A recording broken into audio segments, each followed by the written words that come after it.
Aries. My name is Audrey Alison, and this is your March forecast for 2014 for the month. I'm happy to be here, and again, thank you so much for subscribing and liking and sharing these podcasts. It means a lot to me. So let me jump into the forecast. All right, there's a new moon on March 1st to start the month again, similar to how we started the new year in January. We have a new moon at 10 degrees Pisces. Pisces for you, Aries, is your 12th house of quiet time, of inner thoughts and spirituality and creativity. Now, starting off the month with the new moon, it would be great for you to focus your intentions on things that are not so much extroverted, but introverted, things that you're holding dear to yourself. On March 1st, Mars, the planet of aggression and anger and direction, the ruler of Aries, your ruling planet, goes retrograde. Okay, so this is going to be big news for you because the retrograde is affecting you tremendously, having Mars as your ruling planet, and this is at 27 degrees Libra. And this is in your 7th house of relationships and partnerships. So you really need to tone it down March 1st on for a little bit through the month, because I feel like you're really used to going forward and passionate and direct movement. You're really used to your pace, and Mars is a speedy planet. But since he's actually stationed in Libra for 7 months until July, which is an awkward transit for him, he usually is in and out of a sign in 60 days. I think that you need to really watch your approach with people in your relationships and your business partnerships. If you're dating, you want to watch your tone and your verbiage. It's just a little bit bumpy in the first week or so of March for you because you really don't like people holding you up. And with a Mars retrograde, this might feel a little bit uncomfortable for you, slowing things down somewhat. On March 2nd, Saturn also goes retrograde. So we're coming out of a Mercury retrograde because Mercury goes direct March 1st, and then we bounce into Mars retrograde and a Saturn retrograde. Saturn retrograde is at 23 degrees Scorpio. Scorpio for you is your 8th house of rebirth, transformation, death, secrets, possessions, taxes, inheritances, will, other people's resources and other people's finances or estates. Having Saturn, the planet of restriction and ruler of Capricorn, who likes a very steady, regimented pace. Capricorn wants you to learn and constricts and restricts and restructures. That's a lot of lingo right there. Restructures how you are dealing with yourself and the pace of things in that 8th house. So you might be even maybe restructuring a will or restructuring your thought process on the afterlife or the mysterious and the dark, the darker side of things. You might be contemplating the seriousness of your life. Saturn is very serious and doesn't take things lightheartedly, so you might actually be feeling a little bit restricted or a lot restricted, Aries, in March, which is your birthday month too, so happy birthday. What a way to kind of start that off. But don't sweat it. We each have to go through this. Each sign has to kind of deal with Saturn and the restructure process. So try not to let it weigh too heavy on you. On March 5th, we have a lot of action right at the top of the month. On the 5th, Venus goes into Aquarius in your 11th house of goals and wishes and groups and other people and organizations, shared goals. I think that Venus, the planet of beauty and love and money, going into your 11th house of dreams is a very positive aspect comparatively to maybe some of the other ones we just went over. Venus will, in Aquarius for you, Aries, will help soften and maybe give some light, positive, warming energy in that 11th house sector, because you'll be more serious in your 8th house, more serious regarding your partnerships and about your spirituality. And then here comes the 11th house, where Venus is able to maybe let you relax in that some more than the other planets are. Venus going into Aquarius also for you could really help with your finances when it comes to groups. If you're in a creative project, or if you're an artist, or you are a writer, singer-songwriter, poet, you could earn income in your desired hopes and wishes. These could come to fruition with Venus in that station there. And Venus will be there for at least 34 days. I think she'll be with you through the first week of April to the 5th of April. Oh yeah, March 5th through April 5th. She'll be there 30 days. So you can focus on your hopes and wishes and your goals, and try to make some money off of them with her support.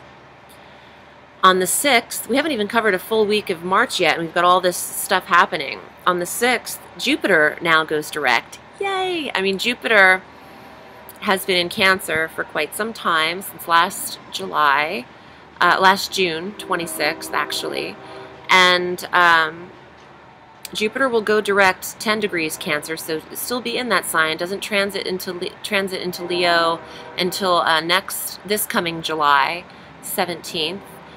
But this is in your 4th house, so Jupiter, the lucky planet, he is full of abundance and growth, is now direct in your 4th house of home and family and your foundation. So if you've been contemplating a move, but you haven't really implemented the steps to take yet, this is the time where you might start rethinking that and maybe pushing forward with action, because you'll have the support of Mercury direct and now Jupiter direct in this 4th. Let's see, the 16th, we have a full moon, 26 degrees Virgo in your 6th house. This is very positive, because if you want to kind of gain some of the structure that you might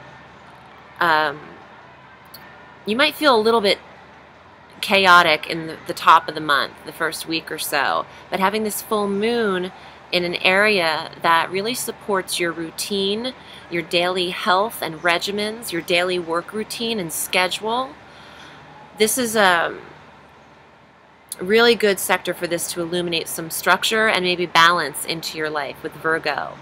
That sign really likes to analyze as well and critique itself, so you could find that you are the one implementing the structure and not really seeking outside trainers or resources or whoever would help you maybe implement a health routine. You'll be the sole master of that, because Virgo, for you, Aries, really wants you to analyze yourself in that 6th house and take the reins.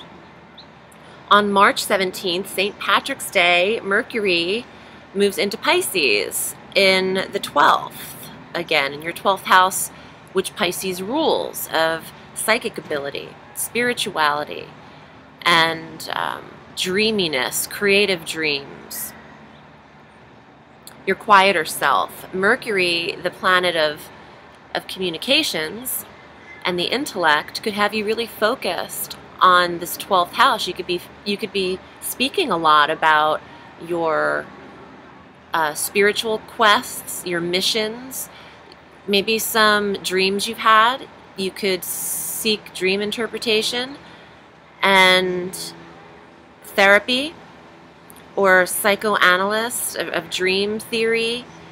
There's a lot that could happen with Mercury in Pisces for you, Aries. You could be really fascinated with the other side, the other spiritual undertones and overtones that life has for you. On March 20th, the sun goes into Aries, which is where you're super comfortable in your first house.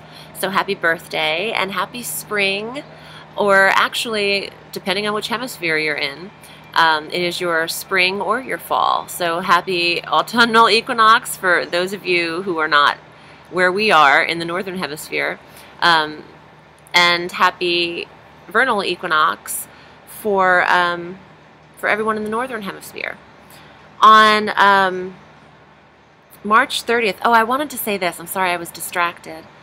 But having the sun going into your first house will really give you the energy and the drive that most Arians need to create their passionate desires and even give their sexual energy a boost.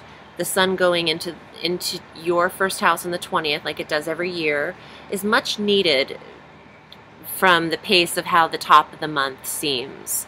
And like I said, you might not feel completely comfortable with these major transits on the 1st through the 6th, but the full moon and also the support of the sun going into your first house should definitely ease things up some for you.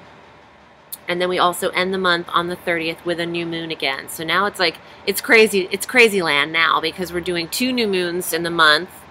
The schedule of the moons is just flopping, like I mentioned last month.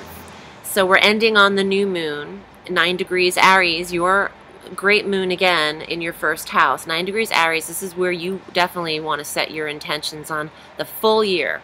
Okay, the new moon is great for planting your mental seeds to have things manifest and to have them culminate throughout the 12 months. You can think very large in that transit, not just month to month. You want to really focus on where you see yourself in a full year. It'd be the best time to do it on the 30th. I also pulled the Lover's card. Now this is definitely 7th house and 5th house energy. Now you have your ruling planet going retrograde in your 7th house of relationships and partnerships. So you also don't want to be hasty in your decision making just then. If you can really feel things out and ride through them through the rest of the month, I think you'd be in a better place come the new moon of the 30th to really make your decisions and set your intentions. The last card I pulled is this little guy, the 10 of Coins. It's a good money card, but it also means that you're being a little selfish with your money and you're being blinded by your money somewhat. It could be your sole focus at times, which isn't so bad, because you really have to, you can spend, Aries, quickly. So it's good to save. And maybe this month with Saturn restricting you in certain areas in your 8th house of resources, so that makes sense. Saturn also ruling an earth sign Capricorn. The pentacles are derivative of the earth signs. They want you to be miserly if you can this month. And as much as you don't like this, because Aries does not like to be told what to do, you really need to be your own boss and pay attention to yourself. Listen to your own advice in your 6th house of daily regimen and also your 8th house of resources. Just a good time to save and not make any hasty decisions with your ruling planet retrograde. Thank you so much for tuning in, Aries. My name is Audrey Alison, and if you'd like to book with me, you can reach me at audreyallison.com and on Facebook at Audrey Allison Astrology and Tarot. Have a sweet day and happy birthday, and I will see you next month. Bye.